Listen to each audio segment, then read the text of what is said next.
అనుదినమన్న శ్రోతలకు మన ప్రభువును రక్షకుడై ఉన్న యేసుక్రీస్తు సరిసాటి లేని మహా గొప్ప పరిశుద్ధమైన నామమునందు శుభములు. నేడు 2024 సంవత్సరము నవంబర్ మాసము 15వ తారీఖు శుక్రవారం నాటి ధ్యానాంశము, దేవునితో నడుచుట ఎలాగూ. ఆదికాండము 5వ అధ్యాయము 24వ వచనమందు, హానోకు దేవునితో నడిచిన తరువాత దేవుడు అతన్ని తీసుకుని పోయాను గనుక అతడు లేకపోయాను. ఒక దినమున నా మనసులో ఒక ప్రశ్న లేచాను.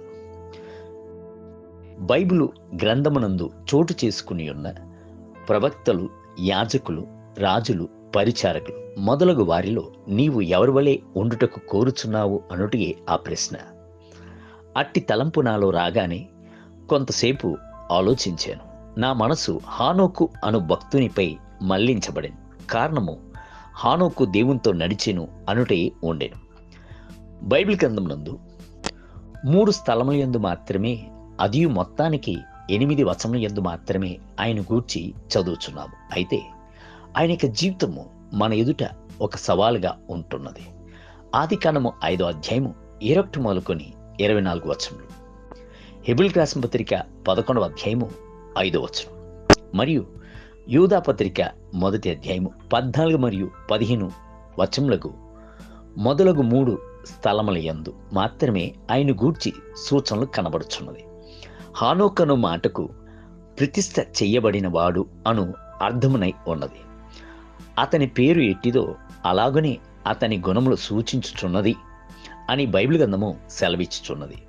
1 సమూయేలు గ్రంథము 25వ అధ్యాయము 25వ వచనం. బైబిల్ గ్రంథం నందు ప్రతి ఒక్క పేరునకు జ్ఞానయుక్తమైన అర్థము కలదు, ఆత్మీయ అర్థమును కలదు. హానోక్ అను పేరులోనే ఒక వ్యత్యాసమును చూచుచున్నాము, ఒక ప్రతిష్టతను చూచుచున్నాము. దేవుని కొరకు ప్రత్యేకింపబడి ప్రతిష్ఠ చేయబడిన వాడు అను సంగతిని చూచుచున్నాము. మిమ్మల్ని మీరు పరిశుద్ధముగా కాపాడు కొనవలెను అంటే ప్రతిష్ఠ గల పరిశుద్ధమైన జీవితమును కలిగి ఉండుడి. అది దేవునితో నడుచుట కొరకు మొదటి మెట్టై ఉన్నది. బైబిల్ గ్రంథం నందు భక్తిగల తల్లిదండ్రులు తమ యొక్క పిల్లలను ప్రభు కొరకు ప్రతిష్ఠ చేసిరి అని చెప్పబడి ఉన్నది. 1 సమూయేలు గ్రంథం 1వ అధ్యాయము 11వ వచనం. యాజకులు యాజకత్వపు పరిచర్య కొరకు తమ పిల్లలను ప్రతిష్ఠ చేసిరి. నిర్గమకాండము 40వ అధ్యాయము 15వ వచనం. యెరూషలేము దేవాలయము ప్రభు యొక్క మహిమ కొరకు ప్రతిష్ఠింపబడెను. 1 రాజుల గ్రంథము 8వ అధ్యాయం 63వ వచనం. మీరు కూడాను ప్రభు యొక్క నామ మహిమార్థమై పరిశుద్ధత కొరకు మిమ్ములను ప్రతిష్ఠించుకొనుడి. హానోకు అను పేరునకు ప్రతిష్ఠింపబడినవాడు అను అర్థము ఉండినప్పటికీ తమిళ భాషలో ఆయన యొక్క పేరును ఏనోకు అని విభజింపవచ్చు. ఏ అనగా యెహోవాను అను అర్థమును ఇచ్చుచున్నది. నోకు అను మాటకు తేరు చూచుట అనుట దాని యొక్క అర్థమై ఉన్నది. కావున యెహో తట్టు తేరు చూచువాడు అనుట ఆ పేరునకు అర్థమై ఉన్నది.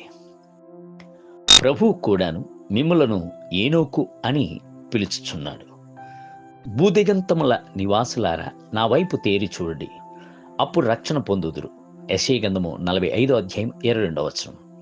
వారు ఆయన తట్టు చూడగా వారికి వెలుగు కలిగిను, వారి ముఖములు ఎన్నడూను లజ్జింపకపోవును.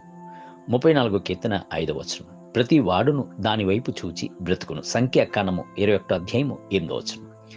కీర్తనకారుడు చెప్పుచున్నాడు, నాకు సహాయం ఎక్కడి నుండి వచ్చునో ఆ కొండల తట్టు నా కన్నులు ఎత్తుచున్నాను.